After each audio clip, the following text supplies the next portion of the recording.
Então, a greve a nível nacional, meus camaradas, acabou. Concluindo. E São Paulo tem que indicar para a plenária nacional, que vai ocorrer a semana que vem, que deve suspender a greve. Porque senão não vamos ter greve nos próximos 3, 4, 5 anos, porque o sindicato pode não existir nos próximos 4 ou 5 anos. De tal maneira é grave que está em risco. Conclua, por favor. Concluindo. Quando nós forçamos uma greve para além do limite. Minha proposta, elegemos para Brasília colegas que defendem a suspensão da greve nacional do Sinasef. Essa é a minha proposta.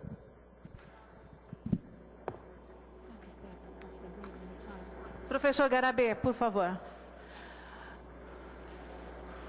Para análise de conjuntura, professor.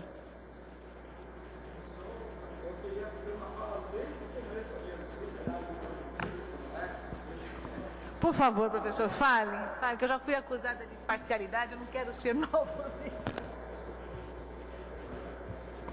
Mas é análise, sim.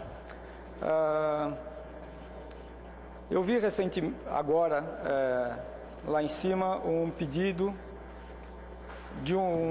do sindicato para inclusão na pauta do Conselho, que chegou hoje,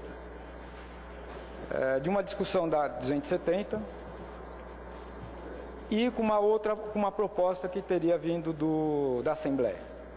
Tá? O que eu vou falar é meio chato, mas é isso mesmo, tem que falar e acabou, né? Eu vou dizer, eu não sou do Conselho, eventualmente presido o Conselho na ausência do reitor, quando eu estou substituindo. Não é o que vai acontecer na próxima semana. Mas a impressão que eu tenho é que é muito pouco provável que aquele texto apresentado tenha eco no Conselho. E justifico. E aí depois eu pedi até para o Marins me dizer se a minha avaliação é verdadeira ou não. Tá? Porque do jeito que aquele texto está, e isso que eu estou falando a vocês, eu já falei em particular com vários dos colegas, pelo menos com o Marins, o Modena, e talvez mais alguns aqui, talvez você não, mas com os dois pelo menos. Existem alguns pontos que dá para avançar, eu dei a dica dos pontos que dá para avançar, eu acho que eu conversei isso com vocês também, tá? Existem alguns pontos que é besteira brigar. Vou falar um item que é besteira brigar. Se a reunião é semanal ou não é semanal. Portarias resolvem isso. A regulamentação resolve. O que eu vejo difícil é o seguinte, dá a carga horária de 40 horas semanais, de 40 horas semanais, tiramos 2 para reunião diária. Mas só que é brincadeirinha, é 2 uma vez por mês só. Tá? Qualquer pessoa do Conselho fala, uma vez por mês, então é meia hora, não é 2. Agora, é muito fácil você ter reuniões temáticas. Hoje vamos discutir o ensino médio. Quem vai discutir? Aqueles que quiserem discutir e os professores que atuam no ensino médio. Hoje a discussão, semana que vem, a discussão é sobre a licenciatura. Na outra semana, na mecânica, tem uma brincadeira. Hoje a gente vai discutir a estopa e o óleo, porque precisa comprar estopa, precisa comprar o óleo. E, eventualmente, tem discussões que são globais. Então, as 2 horas de reunião, passar para semanal, você faz isso em portaria e não precisa alterar a resolução. Tá? Outras questões, por exemplo, tem professor com 7 disciplinas distintas. É um crime. Isso não é, a portaria, a resolução não trata disso. A resolução trata da quantidade de aulas. Conclua, tá? Professor, por favor. Concluindo, dei dicas de aonde que pode avançar para flexibilizar. A quantidade de disciplinas é tratada em portaria, na verdade isso é operacional. E eu acho que tem que garantir que no mínimo 4 disciplinas distintas no máximo. Tá? E se este semestre não dá para fazer, vamos criar as condições para o próximo semestre, todos estejamos com no máximo 4. Tá? Digo isso para dizer o seguinte, existe um enorme espaço de trabalho para se regulamentar em portarias. Tá? Se na regulamentação das portarias se perceber que ainda assim precisa alterar a resolução, tá? E se bem argumentado isso, o Conselho são pessoas, o Marinho já disse, são pessoas inteligentes e autônomas, certo? Eles vão ser razoavelmente, vão equilibrar. Agora, vocês imaginam que vai lá 100 pessoas batendo na porta do Conselho, ou vocês revogam a 270 ou a gente invade.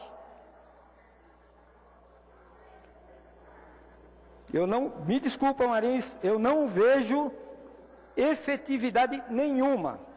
Conclua, e agora eu vou fazer professor, Marins, Marins, me desculpa eu usar sempre seu nome, assim como você sempre usa o meu, mas você é o presidente do sindicato, por isso que eu uso seu nome.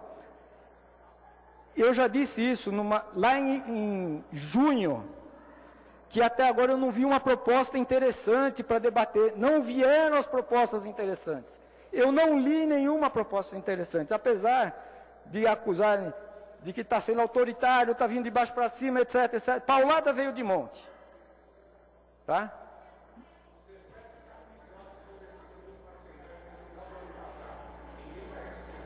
Não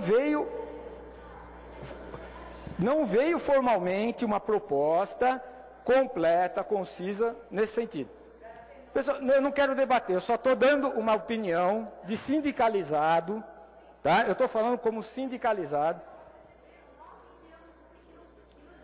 Alice. Bom. Professor, por favor, conclua, né? Nós temos outros encaminhamentos aqui para... minha posição. Eu ratifico a posição da... Agora, falei como sindicalizado. Agora falo como pró-reitor, ratifico a posição do reitor de dialogar com relação à portaria.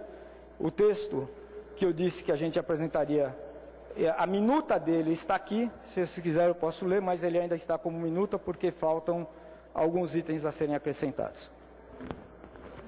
Com relação à resposta do Marins, tá? Pensa-se, lá da primeira vez que eu não pude falar, pensa-se de 8 a 12, tá?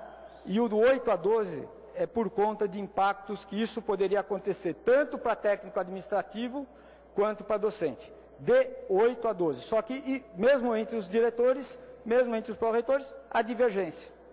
Tá? Não vou colocar minha opinião pessoal, mas seria alguma coisa de 8 para 12 universal, tanto para administrativos como para... Eu estou falando quantos liberaria para capacitação, mestrado, doutorado. Tá?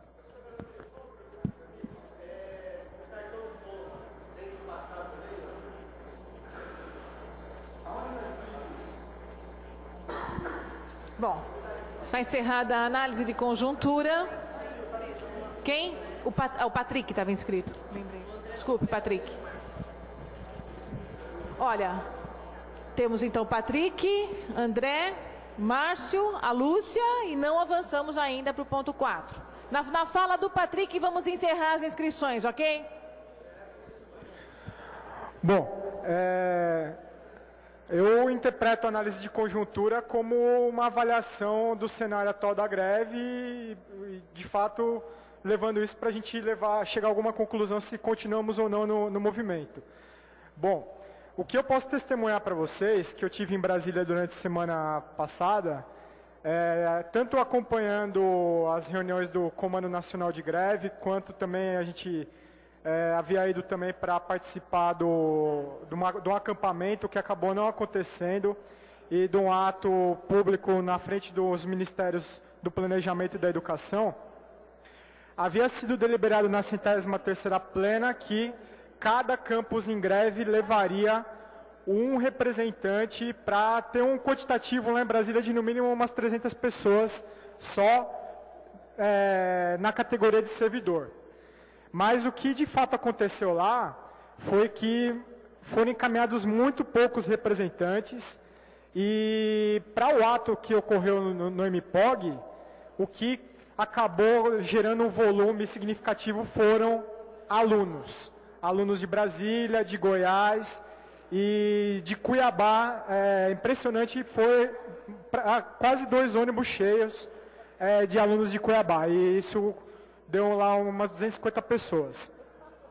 Então, quando se fala da necessidade de haver uma relação de forças, para radicalizar o movimento e pressionar, incomodar o governo para que ele abra negociações e atenda a nossa pauta, essa relação de forças, essa capacidade de radicalização não aconteceu lá em Brasília, mas o ato em si, ele acabou surtindo algum efeito e causou lá um desconforto. E eu acho que isso seria um exemplo de radicalização. E mais atos desses, sim, seriam concretos, seriam algo que poderiam estar forçando o governo a abrir negociação. Mas, vamos analisar friamente. Aqui em São Paulo, pelo menos, eu acho muito difícil a gente conseguir radicalizar da forma necessária. E outra, muitos estados que aparentemente estavam fortes na greve já estão saindo. Hoje, aliás, ontem eu vi a informação que o campus João Pessoa, do IFE da Paraíba, saiu da greve. Parece que o Rio Grande do Norte saiu da greve. No Brasil, pelo que eu saiba, onde está forte mesmo é no Espírito Santo. Então, hoje, analisando pelo que eu vi em Brasília e pelo que eu vejo aqui em São Paulo, eu voto pela suspensão da greve. Então, essa é a minha análise de conjuntura. Pela suspensão. Positivo. Isso é daqui a pouco. Ele fez uma análise de conjuntura, assim como o Salto também fez. André.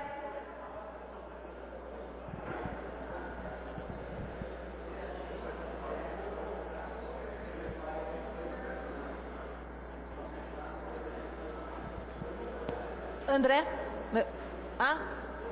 Quem que é o próximo? Márcio. Márcio. Você fica para depois? André, você está retirando ou fica para depois?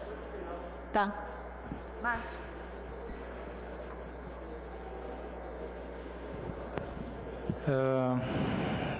E com as palavras do Marins, realmente a gente está vivendo um refluxo. E com as palavras do Valério, a pior maneira de sair de uma greve é sair fora da Assembleia. Lembrar um dado, semana passada entraram 6 professores de matemática em greve, entraram alguns de CCL, alguns de biologia e química.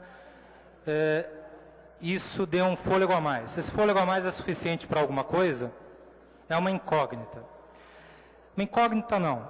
Estamos num refluxo, o fôlego é curto, em algum momento a greve vai acabar, mas os estragos possíveis estão aí.